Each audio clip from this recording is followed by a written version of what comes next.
जय श्री राम दोस्तों। मैं पंडित शरद कुमार राजेंद्र प्रसाद जोशी अपने YouTube चैनल एस्ट्रो सर्कल में आपका एक बार फिर स्वागत करता हूं। दोस्तों, आज हम अपने वीडियो में लाफिंग बुद्धा के बारे में आपको बताने वाले हैं।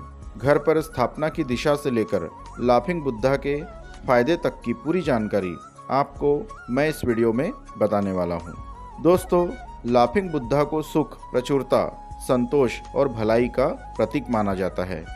लाफिंग बुद्धा की मूर्ति को शुभ माना जाता है और सकारात्मक ऊर्जा और सौभाग्य के लिए इन्हें अक्सर घरों, कार्यालयों, होटलों और रेस्टोरेंट में रखा जाता है। दोस्तों, आइए हम जानते हैं कि लाफिंग बुद्धा का अर्थ क्या होता है और इसका महत्व क्या होता है।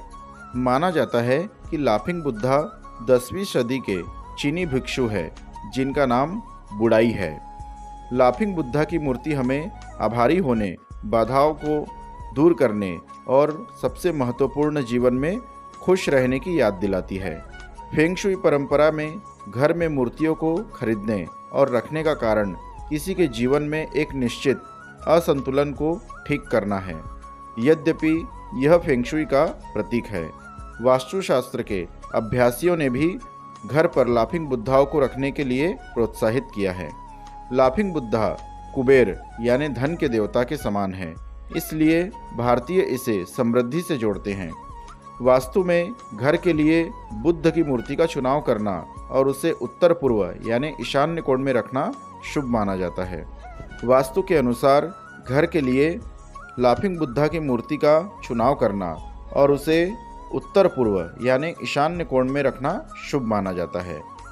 दोस्तों, अब हम जानते हैं कि लाफिंग बुद्धा के कितने प्रकार होते हैं। दोस्तों, इसमें सबसे पहले लाफिंग बुद्धा होता है जिसमें आपने देखा होगा कि बोरी या फिर बैग के साथ में होता है। बोरी इस बात का प्रतीक है कि लाफिंग बुद्धा किसी के दुख दर्द को समेटकर अपने बोरे में डाल देते हैं और बदले में उसे सकारात्मकता देते हैं। बोरी धन और सौभाग्य का भी प्रतिनिधित्व करती है। दोस्तों, इसमें अगला प्रकार है जिसमें लाफिंग बुद्धा मोतियों को पकड़े हुए हैं। मोती ध्यान का प्रतीक है। ऐसा माना जाता है कि मोतियों से सुख और समृद्धि आती है। दोस्तों, इसमें अगला प्रकार है जिसमें लाफिंग बुद्धा सोने की डली या कुर्सी पर बैठे हुए हैं।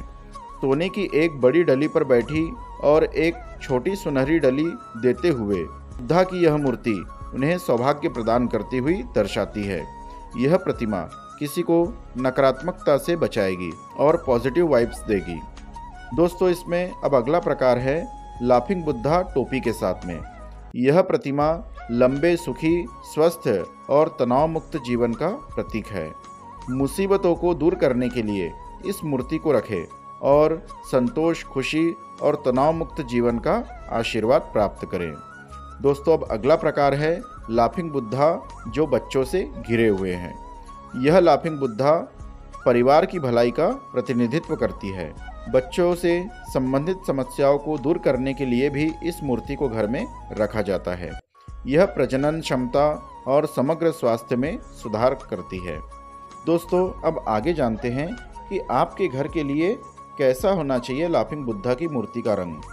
हालांकि लाफिंग बुद्धा का सबसे लोकप्रिय रंग सुनहरा पीला है, जो समृद्धि और प्रचुरता का प्रतीक है।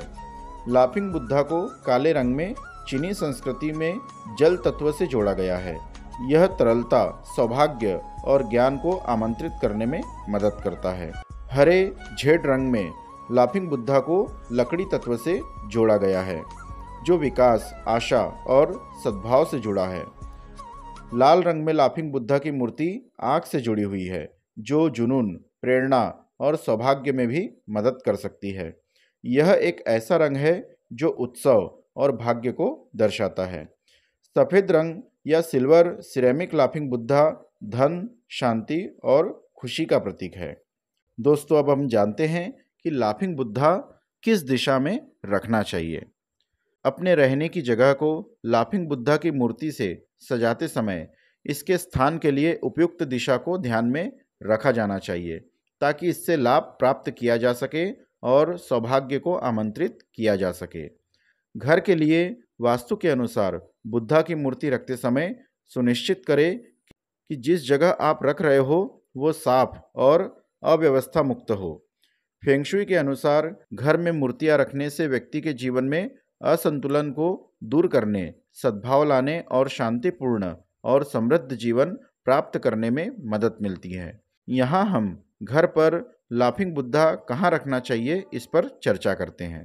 पूर्व उगते सूरज की दिशा जहाँ लाफिंग बुद्धा को रखा जाना चाहिए, इसे परिवार के लिए सौभाग्य का स्थान कहा जाता है।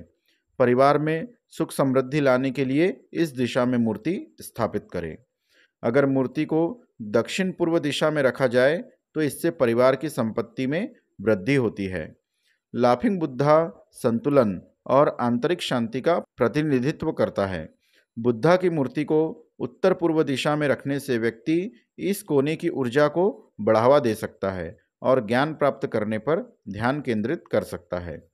मुख्य द्वार से घर में प्रवेश करने वाली ऊर्जा का लाफिंग बुद्धा द्वारा स्वागत किया जाता है और यह सक्रिय हो जाती है और अनचाही ऊर्जा साफ हो जाती है। तो लाफिंग बुद्धा को एक कोने की मेज पर उल्टा तिरछा या मुख्य द्वार की ओर रखें।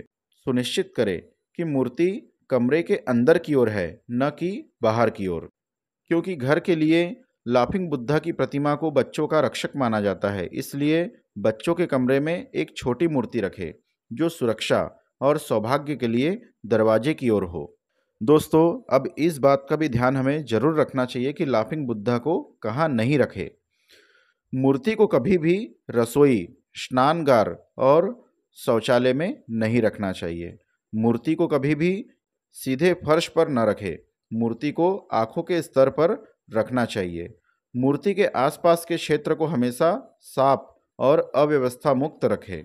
मूर्ति को बिजली के आउटलेट, मोटर या किसी इलेक्ट्रॉनिक उपकरण के ऊपर रखने से जरूर बचें, क्योंकि यह अच्छी ऊर्जा की आभा को बाधित या अवरुद्ध कर सकता है।